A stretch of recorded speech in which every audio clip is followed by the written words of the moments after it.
Oh, you want to hear a good one? Yeah. So I'm ordering a new phone because it's, oh my gosh, it's pushed back even further now. Anyway, so I'm ordering a new phone and I wanted to determine like if you know, how much storage I should get on my new phone. And I know I always get the smallest 12 phone. gigabytes. Right. So I didn't know this at first, but I was like, oh, 128 gigabytes. I bet that's enough. Not realizing that the 11 Pro Max that I have, the smallest size when I got it was 64 gigabytes. So I'm going to check like how much storage my phone currently uses, not already realizing that the smallest option that I can buy is now double. Okay. Of my 64 gigabytes available on my current iPhone 11 Pro Max, how much do you think I am using? 7. 7 is exactly right. Wow. I'm using nothing. I wish I could get a smaller phone. That is shocking to me because I have a 256 gig iPhone 13, whatever I have, and it has 168.4 gigabytes used. Oh my gosh. What? Like photos? Yeah, 50 gig of photos, almost 30 gig of podcasts. Oh, well, okay. That's your fault, you pack rat. I mean, I like the things to be downloaded. What if I'm like on a plane and I don't have reception? Wait. You'll love this. So it gives you the little bar at the top. What's your largest bar? Apps. Like what bar is the apps? Yeah, mine too. Apps and then photos. Mine's apps and then messages. Oh, messages don't even register for me. And then photos is this like tiny little sliver. If I scroll down, I see that I have less than a gigabyte worth of photos. Well, I guess I have like 8 gigabytes or so of stuff in messages if I really look into it, like attachments and whatnot, but they're all in iCloud, so I'm not actually sure that they're on my phone itself. But if I automatically offloaded unused apps also, I would save 32.49 gig. Oh, I do that. Do you not do that? No, I don't care. I have a big enough phone that I'd rather the app be there than for me to have to wait for it to re-download. Oh, well, the reason it's not on your phone is because you never use it. Well, I know, but... Welcome to Pride and Accomplishment. My name is Jason. And I'm Chris. This is episode 62. Jason, usually we talk about this in the pre-show, but I think it is warranted for a full-on topic. I am talking to you from a brand new MacBook Pro. Oh, yeah. You got it. It came, it's set up, it's exactly as you suspected. I think last show you said it was the last one on the old one. Yes, I wasn't sure when it was going to come, but actually what happened was I made an order and it was supposed to come, I believe, this past week as this episode publishes, so like the November 3rd through 9th or so, and I just couldn't wait, so I ended up finding one in stock, same configuration, on launch day, and on October 26th, I went down to my local Apple store and picked up a new MacBook Pro. That's weird that you couldn't get yours delivered on launch day, but you could pick it up on launch day. With like just placing a different order. Yeah, it was weird because I did it for store pickup though. So like what I had done before was like shipping to my house. So instead, unless I was going to like courier it from the Apple store, then I couldn't have, like, that stock in their system is reserved for the stores. And then they have other stock that's reserved for shipping. So I think that's what happened. But they couldn't deliver it to you on like launch day or very soon after? No, they would deliver it to me 2 weeks later. Ugh. So did you get, or are you still getting the other one and have to return it, or were you able to cancel it? Oh, no, I was very much able to cancel it because it hadn't charged me. It hadn't shipped. Like, it was just cancel. Oh, that makes it a really nice thing. So you plugged it in, you opened it up, you saw how fast that screen turned on. Oh my gosh, that was amazing. What else have you done so far? I've run a lot of benchmarks, which I know is kind of synthetic and unexciting. But I've run a lot of benchmarks on it and benchmarked it against my gaming computer in like CPU. So like as a refresher, I have the 12 core 24 thread Ryzen 3900X, I believe it is. And I got the M1 Max MacBook Pro, and I ran Geekbench on both of them, which gives you, the single core and the multi-core scores. And I sent them to you, Jason, in a chat. Let me see if I can pull those back up. But it was amazing because the laptop actually did as well or better than my big gaming desktop. Yes, it was single core was 1700 versus 1200, and multi-core was 12,600 versus 11,900 or so on the desktop. So this laptop in raw synthetic benchmarks is actually faster than my gaming computer, but it was also much more expensive. Which is not surprising. Yeah, I mean, it's a couple years newer, and it was more expensive, and it's a different architecture and all that stuff. So it is not terribly surprising. And so that's the CPU. What about the GPU? Like, you've got 32 GPU cores versus a 1070? Correct. Yeah. So in terms of synthetic benchmarks, again, which is really just GPU compute, which is kind of unfair because, like, that's not a game. The new laptop smokes the 1070. Like, it's, I don't know, 40% faster or something like that. Whatever 60 and 47 are, because it's 60,000 versus 47,000 for the new versus the old, or the laptop versus the desktop. Does this mean that you could mine Bitcoin 40% faster? You know, and all of the benchmarks and YouTube videos and things that I've watched, I have not seen anyone try to do anything with cryptocurrency. So I have no idea. Would that not be a decent test? I guess maybe. I mean, it really puts cards through their paces. That's really what I'm thinking. Yeah, I mean, if they have, I think that the challenge would be that you'd have to have something that was kind of compiled for the metal shader language that Apple uses. Like, you'd have to have a particular Bitcoin miner written for you that implements whatever the hashing algorithm is for Bitcoin. So I'm not sure if that would work. I should look into that. It's also a very expensive Bitcoin mining machine. That is true. I don't know if you saw, but it's the little piece of news here. But Linus Tech Tips actually tried gaming on one. Like, I forget what game, Deus Ex maybe was actually runs on an M1 Mac. Shadow of Tomb Raider is the other one that they use as benchmarks. I think I've seen. They're both just incredible. Like, they're essentially confirming, at least generally, the benchmarks actually play out in actual performance. Yeah, I've got to say, I am very excited about this machine just because it's so modern. It's been so long since I've had like a modern Mac, and like, this thing is very, very fast. It's not instant, but it is like significantly faster than my old dual core 2015 MacBook Pro that I've been using to record this very podcast for the past 2.5 years. Wait. What is not instant? Like, what could, like, the only thing I can think of are like large running tasks like rendering the podcast. But even that should be super fast. Yeah, I haven't tried to do that yet. I've got everything pretty well ready to attempt it. I was actually going to try to export the previous episode just to see how it did, but I didn't get around to it before we started recording. But I would say, as far as not instant, it just means like there's a few things that, like, Discord, for instance, actually took a few seconds to start, and like, I think most of that is because it's an Electron app and all that stuff. But it did take a few seconds to kind of launch and get ready and up and running. But generally speaking, everything just kind of pops up almost instantaneously when you click on things, which is really nice. I've got to say, I am slightly jealous of the machine. I have an opportunity at work to potentially get a new machine. And man, if I could use a Mac at work and be totally productive, like the same productivity level that I am with a PC, I would do it in a second. But there are some things that I just can't. I don't think I can do on a Mac, or I can't do as efficiently on a Mac just because of the software situation. But if there was even a tiniest bit of need, just a sliver of need, I would totally get one. But I can't justify it right now. I love my M1 MacBook Air, so I'm experiencing a lot of the same things, like the instant opening of pretty much every app.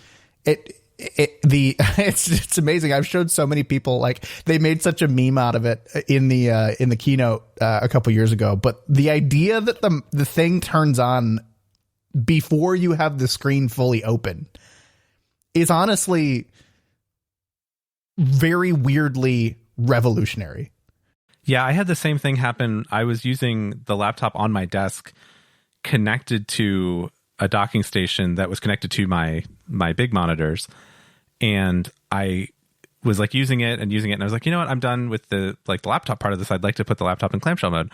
So I closed the laptop in but to keep using it. I just closed the laptop. My screen stayed on, like the external screen stayed on. And I was like, and I didn't really have anything on the laptop screen. I don't think it just, it was empty. So there was no windows to move. So nothing moved on the screen. And I thought to myself, did it realize that I closed that thing? Like, is my mouse pointer going to fly off the edge of the screen if I go off to the left here? And I moved my mouse pointer to the left and it hit the edge of the screen. And I was like, oh, it realized that other, laptop screen is gone. And it didn't flicker all the displays, and it didn't like dim to black and come back. It didn't do anything. It just worked. And that was just amazing. Yeah. If you don't use like a work laptop every single day, plug it in, unplug it, dock it, undock it, like those things don't impress you. But for someone that goes through that every day, I plugged my okay, I got to wait 15 seconds for it to all the resolutions to fix and it to all settle down and my windows to be everywhere. And then you come and use one of these machines and it just everything like that, the resolution, changing the resolution, plugging in docks, closing the lid into clamshell, all of it's just so fast and so rewarding. Real sense of pride and accomplishment from this laptop. I almost said it, but it doesn't really apply here, but it's almost the same feeling. Yeah, I really do like it. And right now I've spent a lot of time trying to get my work HP Thunderbolt dock to work with this new M1 Max computer. And I finally figured it out. I finally did whatever needed done with the DisplayPort things and the USB-C display adapters and the whatever. And so now with one Thunderbolt cable and one HDMI cable going into the dedicated HDMI port on this computer, because it has one now, novel concept, I have all three of my screens on my desk working from this computer, fed from the same machine. Why do you need the HDMI port? Just for the third screen, which is totally optional, but I really wanted to see if I could do it. You can't get three screens on the Thunderbolt? You could, if they were all Thunderbolt displays, they could daisy chain. No, you can't. You can only do two, I think. I think the Thunderbolt spec is two. So you'd have to do like, I don't know, two Thunderbolt displays and one USB-C or something like that. There's only a limited amount of bandwidth going through a single Thunderbolt cable. There are other podcasts with smarter people that can explain the technical details there. Yeah, that's a little annoying. Although I assume for your like daily driver, you wouldn't actually plug in that HDMI port. Oh no, I wouldn't bother, because the other thing about it was, in my normal day-to-day, I want that one Thunderbolt dock actually has the three screens connected to it. And so I had to do some clever wiring. I actually drew a diagram. And I had to do some clever wiring with a manual HDMI switch. So I have to like switch over to this external HDMI cable so that it's not going through the Thunderbolt dock, while there still technically is a cable connected to the Thunderbolt dock. So that and that does get into weird flickery territory, but that's because I'm pushing the limits of that particular connector. But there's something called DisplayPort multi-stream or something like that, which is allows you to daisy chain DisplayPort displays. And I do that at work. So like my work docking station, it's like one DisplayPort cable that goes to the first monitor, and then the first monitor has a DisplayPort out that goes to the in of the next monitor, and that one has an out that goes to an in of the third monitor. And so it's like one DisplayPort cable, and it just lights up all the monitors, which is just really cool, just from a, I don't know, techie nerd standpoint. But Apple doesn't support that in any of their drivers. It's something they could support, but they just have chosen not to. And so you can't do this daisy chaining of DisplayPort monitors with Apple stuff. And that was what was happening on this Thunderbolt thing. So anyway, it doesn't really matter. But all that to say, I had to do some creative wiring in order to get this thing to work. But it works. And it's great. If only you could play games on it. I know. But someday, I hope. Speaking of playing games, I did actually install World of Warcraft because WoW actually has an M1 native build. So like it's actually compiled for Apple Silicon and it actually runs and everything. And I did play that. I did play it on the laptop screen because, these laptops have this amazing screen and blah, blah, blah. And I was like, okay, this is pretty cool. It runs at max settings flawlessly. And that was pretty cool. So now I have an on-the-go WoW machine that actually like works. That's nice. That's actually kind of nice, because there are some times where I want an on-the-go Guild Wars 2 machine, and I don't have that. Well, this wouldn't be that because Guild Wars dropped their Mac client like 6 months ago. Right. Exactly. Yeah. But I can see how nice it is. Like, just you're traveling, you want to do dailies or just run something, or you've got some extra time, and having I've never really been into like a gaming laptop, but having one, that is also used for many other things. It's not just a gaming laptop. Like that'd be nice. Yeah, the thing I keep forgetting and then remembering is the Steam Deck comes out in like 3 months or a month or something. So, that the portable PC that can run stuff is closer than we think. Forgot about that. Did you get this is totally off topic, but did you get a 2021 delivery date or Q1? I got a Q1 2022, I believe. Okay, I got a Q2. All right. Yeah, stay tuned. I'm expecting in whatever, January, February, to have hopefully an email. Although they haven't like said anything. Like, it is very close. I know that there have been a few YouTube videos of like press hands-on stuff, but I haven't really heard anything about like it coming. The first delivery dates were December, so we still have another month. Oh, okay. Forza Horizon 5 is out. Oh yeah, by the time this episode is out, it will be out for everyone. Yeah, but I'm not everyone.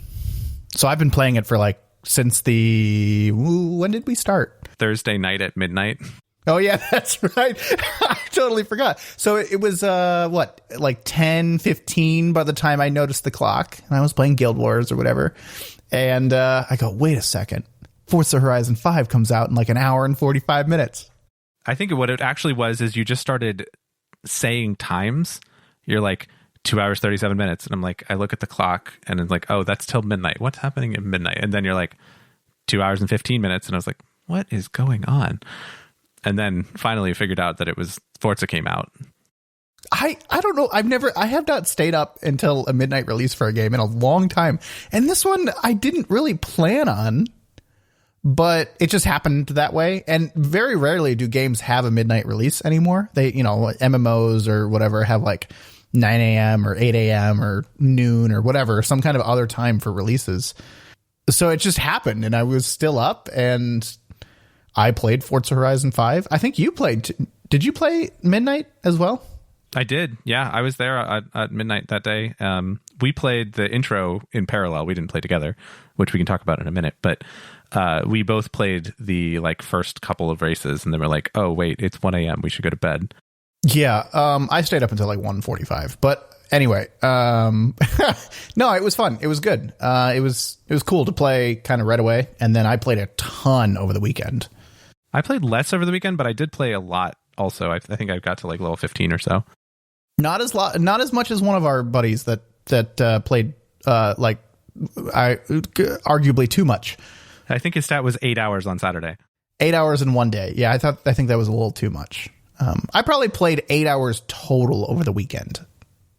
So no, but I really like it. I think a lot of the reviews have been like, oh, it's great, it's good, but it's not really like any different than Forza 4. And I was just like, yeah, that's exactly what I wanted. Yeah, it definitely is more Forza Horizon. Like, that is the best way to describe it. So if you like Forza Horizon 4, Forza Horizon 5 is going to be also up your alley. But if you don't like the Forza Horizon series, then this is not going to change your mind. Yeah, agreed. I mean, the same things are there, right? The festivals, the unlocking, the progression, the weather, the seasons, the types of races, the speed traps, the drift zones. Like, it's all the map. If you look at it without like, if you were to just take the images from the map and put them on, for Forza Horizon 4, and like, you wouldn't need a new set of images. I don't know that they did any new images or any new icons for the map. It's like the same stuff, but it's good. Like, I like it. The map is nice. We're in Mexico now. I think the terrain and the biomes are varied enough that they're noticeable, but to me, like, they don't get in the way, which is kind of nice. I would say it's a more interesting map than Great Britain for sure. Great Britain is just dreary and rainy and gray, and like it comes through when you play Forza Horizon 4. So I think it's better in that regard. Yeah, I agree. I think it has more varied terrain, and like the towns are a little bit more, interesting, I guess. And since it's like a warmer climate, they have different architectural styles, and they can kind of mix and match different architectural styles. Whereas in England, it was a little bit all brick and cobblestone kind of stuff. So this is kind of, this is pretty neat. It's a different, there's like a beach, and there's, a desert and a volcano. You get to drive on a volcano, which is pretty cool. I think it's good. What do you think of the new? So one thing I noticed that was a little bit different is like, as part of the story missions, of which there are many, they take you to these like regions, like areas, and they just have you like explore. So like the first one that I did was like a temple of some sort. And you basically get there, and then you're in like a little free range area, but it's on the mini map kind of, whatever. There's like hash marks that say like, don't leave this area. And then there's like a little quest log. There's like 5 little objectives you got to do. Some of them using like the photo mode, which I literally never used until that quest. And so like, what did you think of all of that, like different, interaction, I guess? Because it really slowed the game down. It was less driving and more like doing an MMO in a car. Yeah. And that's interesting that you said that, because I've heard someone use the phrase "it's an RPG in a car" before. But I liked it. I like the change of pace every now and then. I like that it forced me to slow down and kind of like actually take in what was around me. I think it was the right length. They're called expeditions, right? So they're like, you're supposed to be like exploring the, Mexico or whatever. And the story is like, oh, you're exploring for a new venue for the next, like, Horizon event venue. And I don't know. I thought it was pretty cool. If it would have gone on too long, I think it would have been annoying. But at the same time, you didn't have to do them. They were optional objectives. You could have just continued on. So that was also kind of nice. I chose to do them all. I think the one we're talking about, you had to take 2 photos. You had to like drive up the ruins. You had to find something somewhere or whatever. So I thought it was good. I did all of them, and I continued on with the expedition. But I think someone else that we play with just went through, and they just did the main objective and kind of just continued with the driving phase. So I thought it was a good implementation of that. Yeah, my like box checking brain cannot leave those quests undone if they're trivially easy to complete. So I was like, oh yeah, I guess if I can find this little statue, I'll just take the photo in photo mode. That's fine. So I went and did them all as well. Yeah, talk about box checking. Holy crap. So something they added in the Lego expansion of Forza Horizon 4 was kind of like these like grid structure of objectives, or they're calling them accolades in this game. And you had to get a certain number of accolades to unlock the next phase of your house in Legoland. And oh my gosh, does your like completionist mind just go freaking nuts when you see this? Because you see all these accolades that are available, and you're just like, I can do all these. Like none of them are like prohibitively hard. They're just like a bunch of boxes I can check. And in this game, you have to do a certain number of them to like progress the story, kind of similar to, Lego Land expansion, where like upgrading your house gave you more races and stuff like that or whatever. But in this one, like to unlock more Horizon events, you do a certain number of accolades that give you a certain number of accolade points. And those points, there's kind of like milestones. And every time I see like a list of them, like I'm just like, I have to do all of these. Like this is going to be the game for me, is getting every single one of these. And there's hundreds of them. Yeah, there's a lot. I have spent a lot of time. This is on a lesser degree. I did spend a lot of time trying to get one particular fast travel board unlocked yesterday.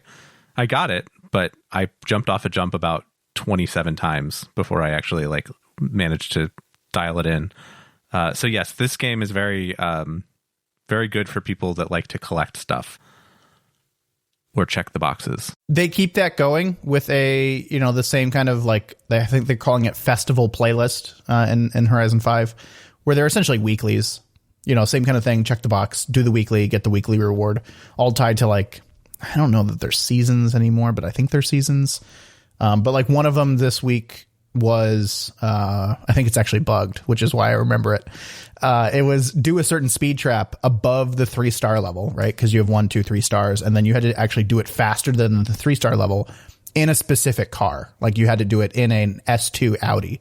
The tier, it had to be, you know, the tier of S2, and it had to be an Audi car.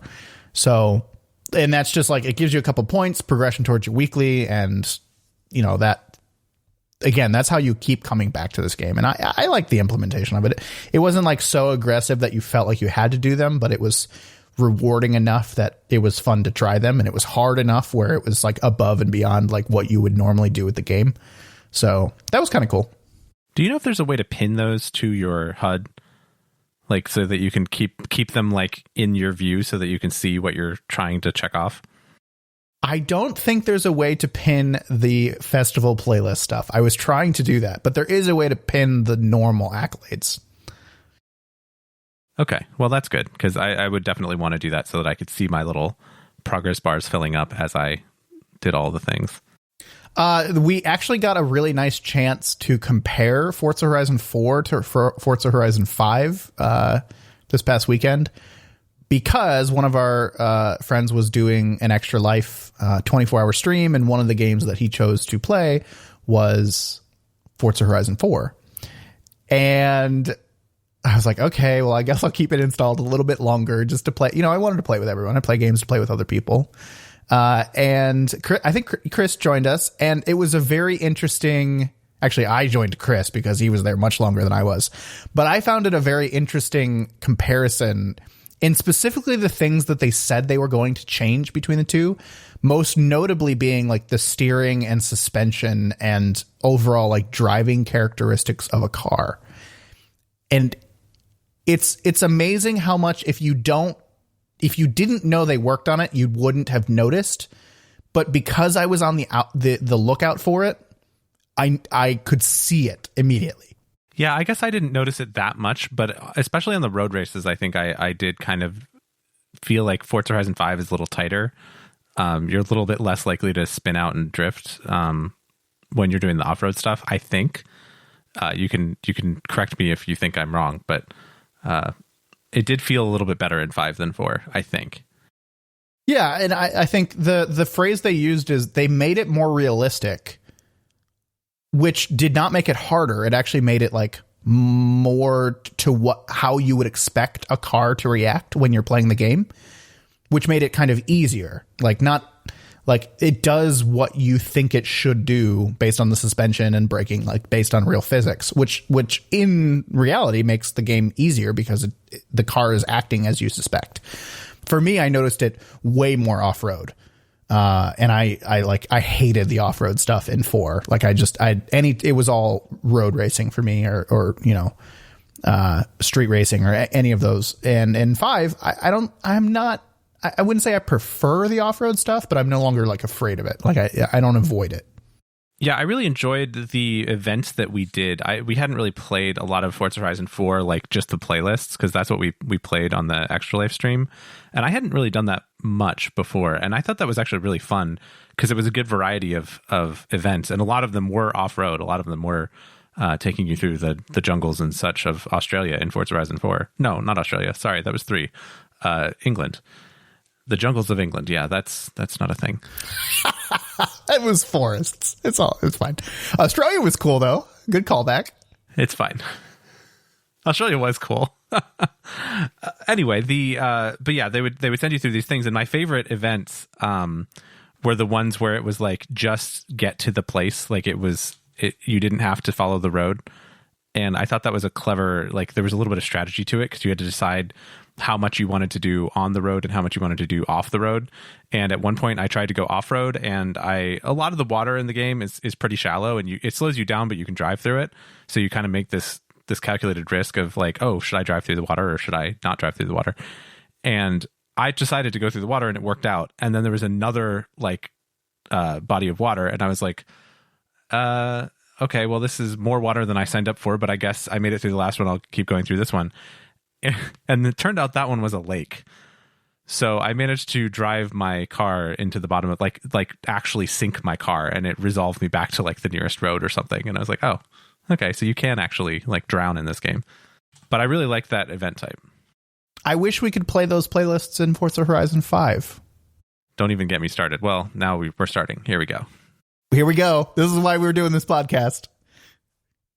Chris has had the opportunity about 3 times now, and we're going to make it a 4th, to explain his viewpoint on early access and whether this is early access or not. But here's the situation.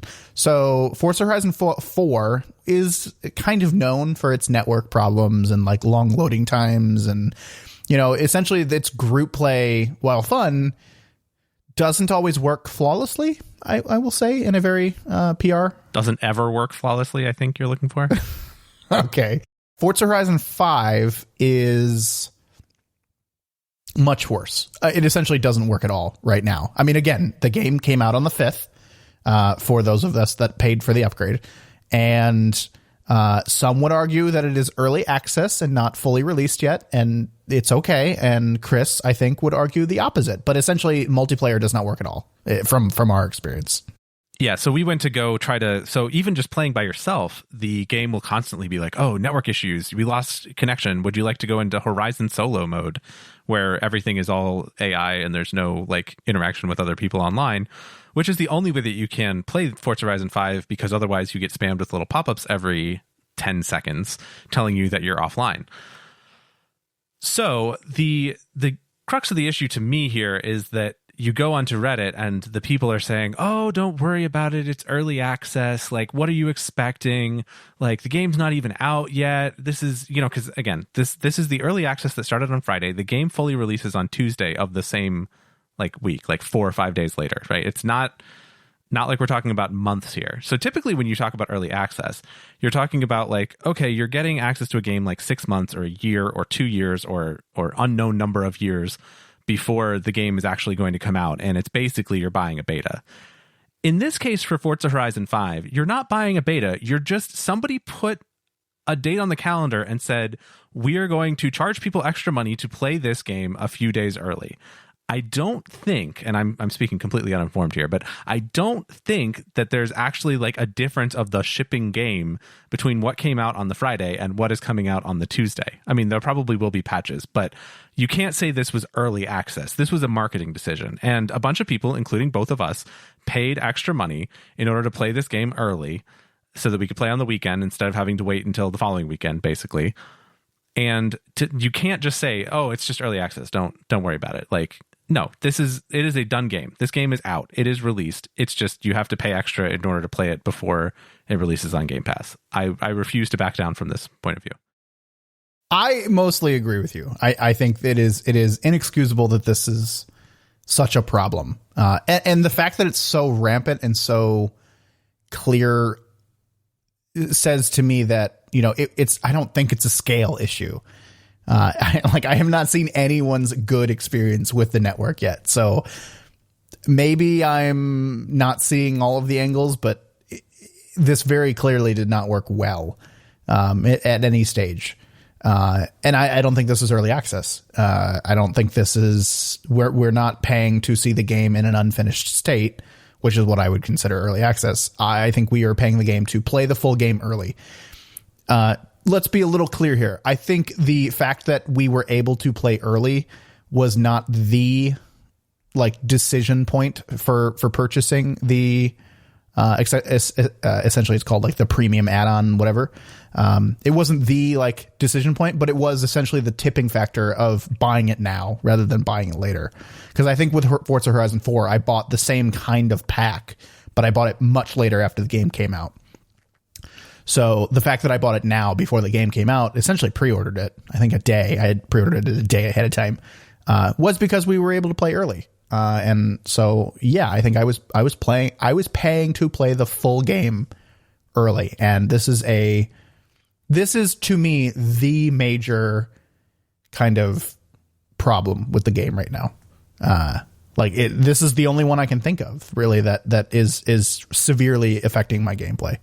It's very disappointing. Microsoft has addressed it. They've said, oh, we know about the problem, but the fact that coming from Forza Horizon 4, where they knew it was already a problem, like it was it's not something new. It's been a problem with the Horizon series for at least since 4, probably 3. And I expected more. Yes, me too. I'm not upset. I'm just disappointed. It is a good deal, though, I will say. I liked the deal that was offered. So maybe we'll talk a little bit more about what we purchased. There's a premium add-on bundle that essentially gets you everything that you would get with the $100 purchase of the game, but it only costs $45. And it essentially gives you that $100, like everything you would get with the $100, but you're not paying for the base game. And it's intended for those that either purchase the standard game and want to upgrade, or that have it on Game Pass and they want all the extras, but they don't have to purchase the game because the game is included on Game Pass. So you get both expansions, which don't come with Game Pass normally. You get the car pass, which gives you a bunch of cars, and you get the VIP membership, which I think does some things where it makes houses cost half as much. You get the cool little badge next to your name, and I don't know, some little things. And you got to play early, which for $45, like you're already paying at least $30 for both expansions. You're paying at least 10 more for the car pass. So, it was a decent deal. Yeah, I'm definitely not unhappy about the money paid for that. I think the bigger point is just all the people are like, oh, it's early access. Like, don't give it too much of a trouble. It's like, no, this is a marketing thing. But I would say, yeah, for the bundle, it's definitely worthwhile because, yeah, it's $35 or $40 or something for the expansion pass usually. And those expansions are usually one good one and one kind of blah one is typically how the expansions go in Forza, but you don't know which one's which until they come out. And it's kind of easier just to get them both. And then, yeah, the making the houses easier. That was one of the things the reviews had complained about was like, oh yeah, getting a house is kind of a pain because it's kind of expensive and you got to play for a while before you can get your first house and all that. But if you buy the premium thing, I think you actually got the first house for free. So it really jumpstarts you on the kind of campaign metagame, the non-driving part of the progression. The RPG part of the racing game? Yeah, the RPG part of the racing game. So I think it was a good purchase overall. People can't say that it is excused for not being finished in the network department. That's really the only complaint. Horizon tends to be one of those games for Chris and I that we come back to every now and then. So it's one of those ones that stays installed. And we played a bunch when it comes out. And then quite honestly, we may play it 1 or 2 more times before the first expansion. Then we played a bunch during the expansion and then we put it away for a while and then we play it one more time and it comes back. And Forza Horizon 4 lived essentially the entire life of its game, all the way up through Forza Horizon 5, which was very interesting. And Forza Horizon 4 is getting uninstalled from my machine today. And Forza Horizon 5 will stay installed for probably until Forza Horizon 6. We'll probably talk about it again, maybe when the expansion comes out or maybe when these network issues get fixed and we actually get to evaluate the online play. Something that is early access. Oh, a real early access game now? Okay, in this case, it's a beta. I don't know that it's early access because you're not paying for anything. You're getting it. Well, I guess you could have technically. Anyway, let's talk about what the game is. Lost Ark. Lost Ark is a new MMO coming out, and it is already out in Korea and Russia and one other place I can't remember. But it is coming to the West. It is coming to NA and Europe, which I guess really aren't West. Whatever. But it's coming here, being essentially released by Amazon Studios. They're managing this release of it. It's actually managed by a different studio over in Asia. Okay, so let's talk about what the game is. It's an action RPG, very similar to like Diablo or Path of Exile in its kind of gameplay and camera structure and movement style and all of that. But it's an MMO. It's got dailies and weeklies and raids and dungeons and, very social elements and all of that stuff. It's got quest log. I mean, it's all of the things you would expect from an MMO, like World of Warcraft or Guild Wars and honestly, it's closer to World of Warcraft in that it's got like a vertical progression and a vertical gear grind but it's not like the loot frenzy that is Diablo or Path of Exile. And I think it's done a really nice job of combining those elements.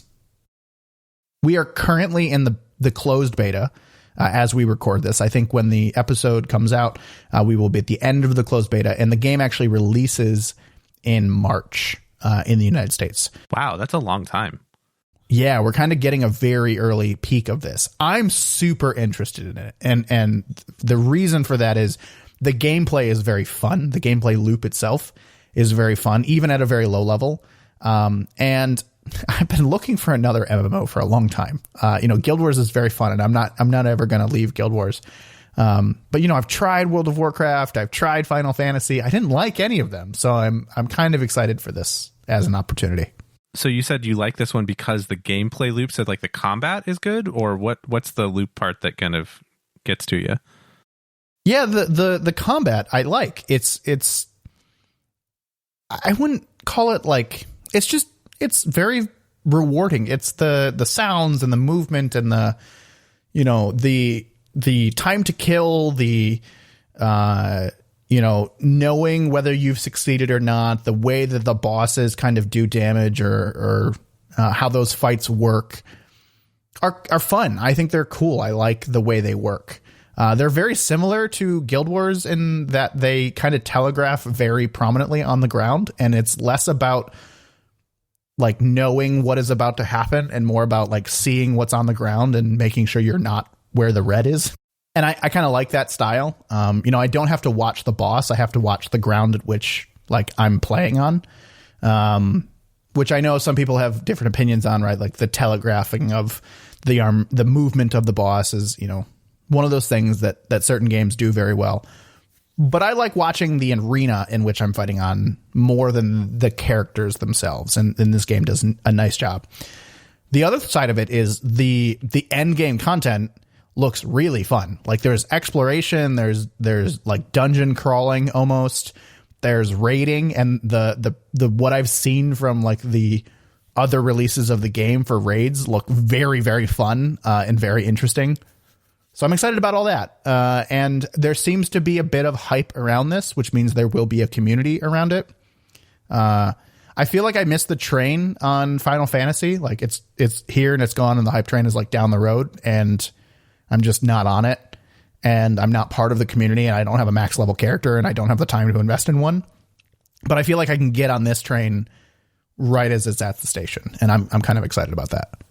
Yeah, Final Fantasy XIV has a big expansion coming out, and everybody keeps talking about it, but I'm in the same boat where it's like, yeah, that's going to take a lot of work to get close enough to the end that you can actually play it. So I don't know that I'm interested in kind of doing that at this point. But this one, I watched a little bit of you playing it, and I watched a streamer, because in order to get the closed beta, they did that thing on Twitch where you had to watch it for a half hour, and then you could get a Lost Ark beta key. And so I got the beta key, I've installed it. I think I went through like the tutorial, and that's about all I've played of it. But it does feel a lot like other RTSs or RTS based games. So I liken it a lot to Dota 2 because, you're controlling one hero and they have skills, and it kind of has that same vibe, and you click to move, which is a bit of a divisive point. So I agree. I think it's got some potential. I think it might be a little bit too, I don't know. I'm not sure that I'm ready to sign up for another MMO, because I've got WoW that's kind of on the downswing because they don't have any new content, and then Guild Wars I'm kind of bouncing around in, and I don't know. I'm not sure if I'm looking for an MMO, but this one would be. I would play it with people. I think I say that about a lot of things, but I would play it with people. Yeah, and I'll be honest, I was really hyped about New World as well, and it didn't really pan out. And I'm not. The nice thing about this one is it's free to play. So everything is earnable in the game, or just about everything except for certain cosmetics are earnable in game. A lot like Guild Wars, where you can trade gold for premium currency. So like the barrier to entry is even lower than New World in that you have to purchase literally nothing. I'm not saying it's going to be the next thing for me. But it is the beta has been fun. And I have found myself, typically my test for a game, right, is if I play it the first time and I close it. Like I have 15 other games calling my name. 15, like bunches of other games like that I want to play and I should play and I'm in the middle of, or I have things to do. If I choose to reopen a game, right? If my mind says, oh, I should really play Lost Ark again. Like I was having fun. It's passing a major milestone for me, right? It's one of those things. Whereas like New World's just not doing that for me right now. I've closed the game and I really don't have any inclination to open it again. Whereas Lost Ark, even in a beta form, even when I know the progress is going to get wiped, I keep opening it. And that's a good sign for me. I have such trouble with the beta and the progress is all going to be wiped thing, because it just feels like I don't want to put that much time into anything. Like I had the same problem with New World, right? You get to the point where you're like, okay, this is fun. I could see myself playing the real game. All right, now I want to completely drop it because I don't want to get burned out on it. And I just have so much trouble with these MMOs that you play the beta and then they completely wipe it. I wish there was just something they could do to give you a nod of progress towards the production, like the full game, for playing in the beta. I have found a different way to enjoy the beta. I think particularly for Lost Ark, there are so many different classes. I think I've created 5 characters at this point. Wow. And played at least 30 minutes on 5 different characters. 2 of which I've played for, more than 2 hours.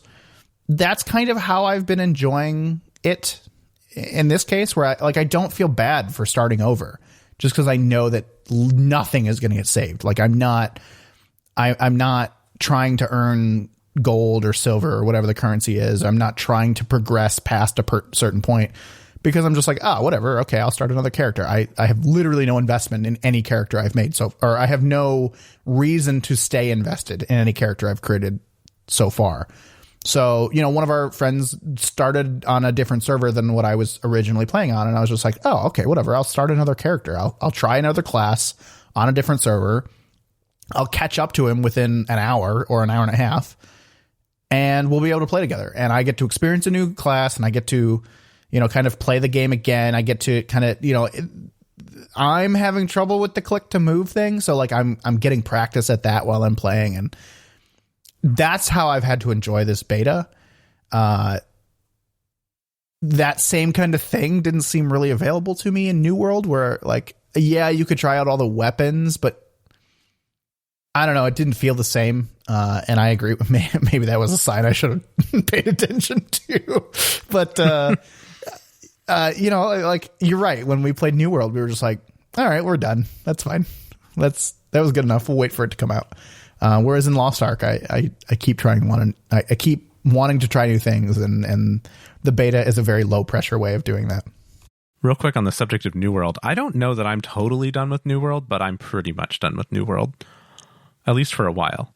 I have decided I am done with New World until someone else either asks me to come play with them, or there is some kind of major update to the game where maybe they do a experience squish so it doesn't take as long to level up.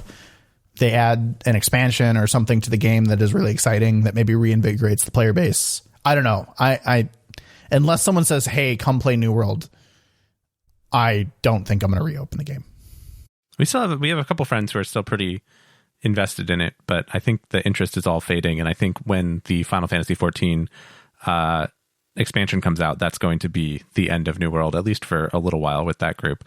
It's really funny because all of these new MMOs that are all starting to come out, New World, Lost Ark, the Final Fantasy XIV expansion and all of that, has caused me this week to rename our New World channel in the Discord to the MMO of the Month channel, because there was a little chatter of Guild Wars starting to seep in there. I mean, it was just, everybody is kind of looking for an MMO to play with everybody, I think, right now, and they just can't agree is the major problem.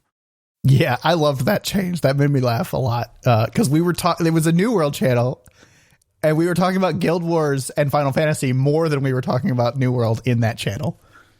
So I really loved that change. But I agree. I think it's a problem right now in that there are a lot of good games. There are a lot of good MMOs like live service. I don't want to use the term live service, but there's a lot of good ongoing MMOs that are like, there's been this huge exodus from World of Warcraft, and it's affecting our friend group, but I think it's affecting a lot of groups in what they play, and they kind of didn't all go the same place. So I'm hoping we eventually settle on one.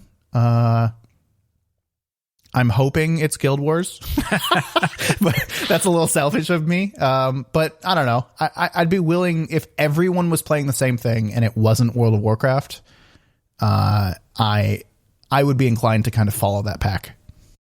And by everyone, I mean everyone. Like we have three or four groups of friends that are kind of separate. They're all playing different things, all of them. And even within the groups themselves, they're playing different things. So it will settle eventually, I think.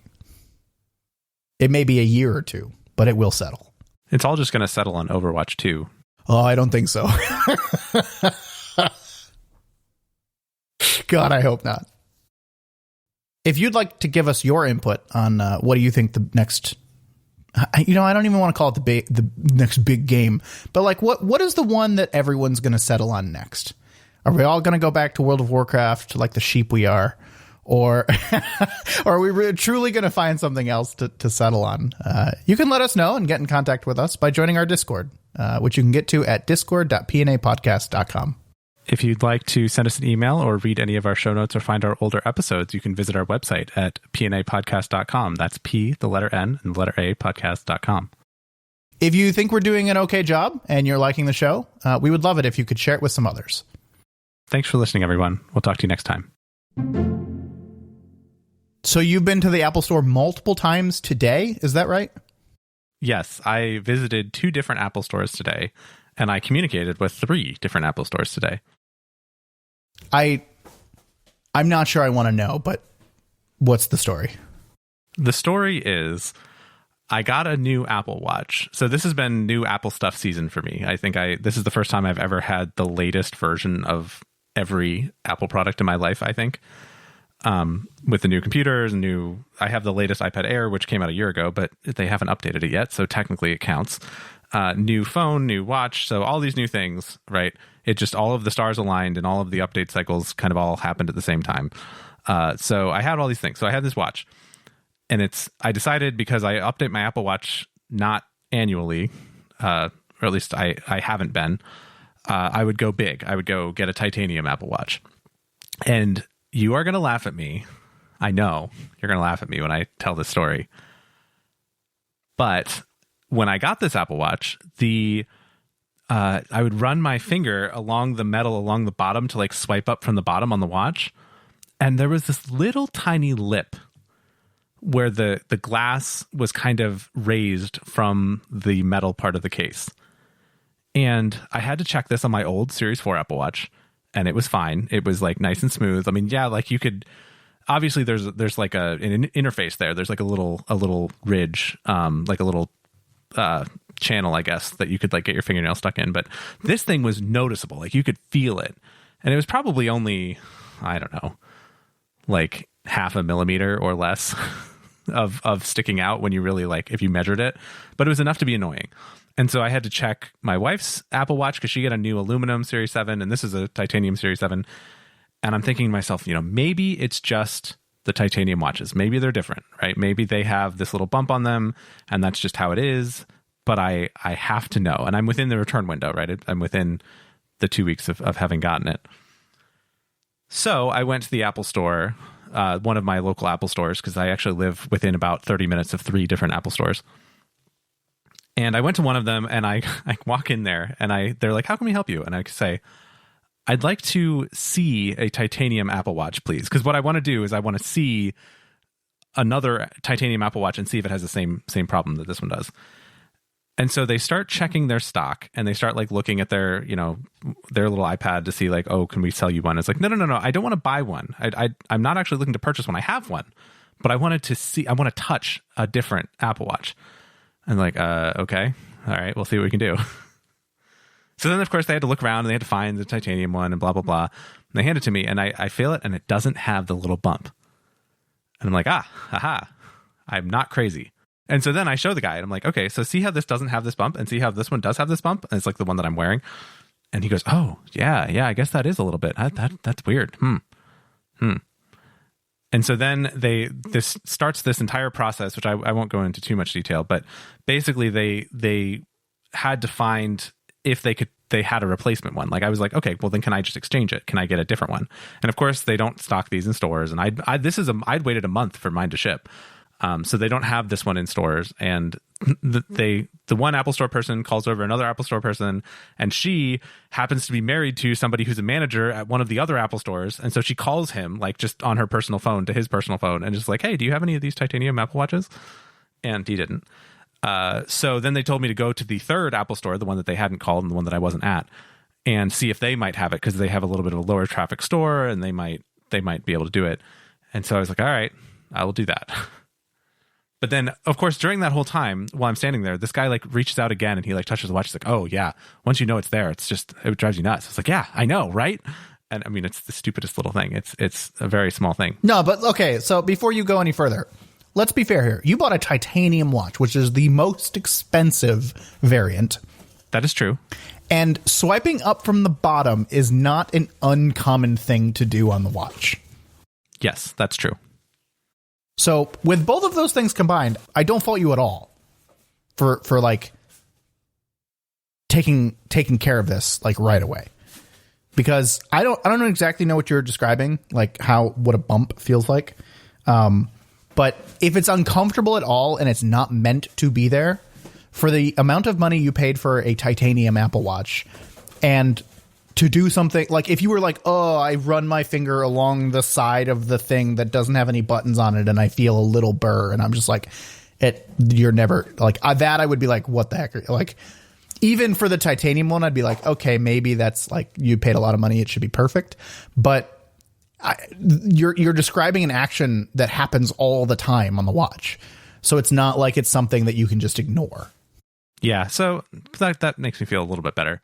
So to continue my story, I went to the other Apple Store and I, went to go ask them and whatever. And he checks his app, his stock, and he says, oh no, the highest one that we stock is the stainless steel.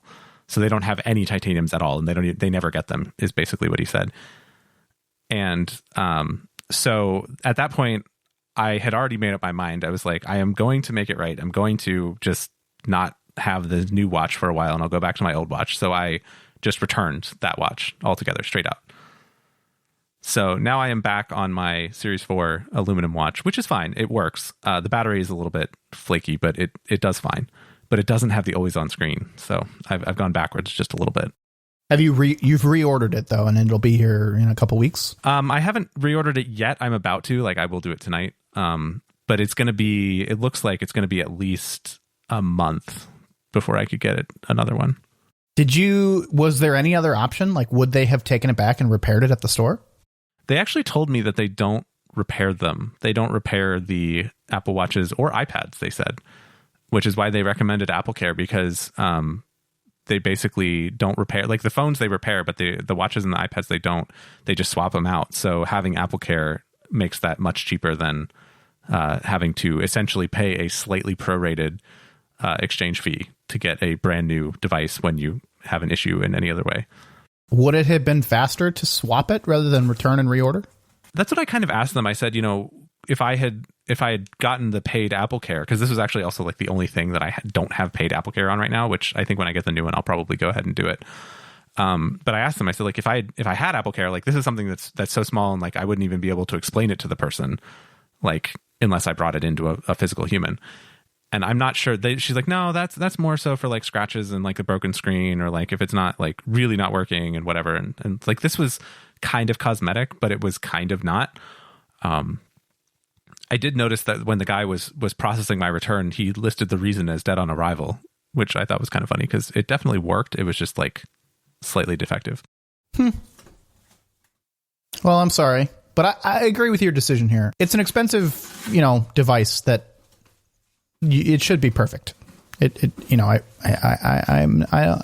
wouldn't make fun of you for that, but I do find it interesting that you went to two different Apple stores. Like, why they couldn't call the other one? Like, what? I'm the logistics of this is like very curious to me, because they called the one Apple store but couldn't call the other one for you. They called the one Apple store because they had a personal connection to a person they knew was currently working at the other Apple store. Like, they didn't call the store's phone number. They called a person. They can't check the inventory of surrounding stores. I don't know, because they were also looking on the same Apple Store app that I have on my phone, I'm pretty sure. That's weird. Like, that's something you walk into Best Buy and they're like, oh, we don't have it here. But if you go to the Best Buy in the next town over, they have it for you. And I'm like, oh, okay, cool. Like, I feel like that's something they should be able to do. I agree. I absolutely agree. But it was just something very strange, because I kind of got the feeling, and this is also a problem with buying Apple Watches specifically, because the website for buying Apple Watches is pretty opaque and kind of clunky, because they've like, oh, choose your case and choose your bands and do this stuff, but you have to like create a little style so that you have like all that stuff pre-chosen, and then you can go through and then you can see like where it would be and all that. But there's not a good way to say like, I would like to shop at this store. Tell me all the Apple Watches that I could buy at this store. Like, there's no, I didn't have a way to do that as a customer, and I'm not sure that they had a way to do it for anything other than the store they were currently in. Like, that was kind of the impression that I got, was like, they can verify like what stock they have in the back, but they don't have a centralized database that the frontline person has access to that can tell them the inventory at a different store. Or maybe they just weren't willing to do it. I don't know.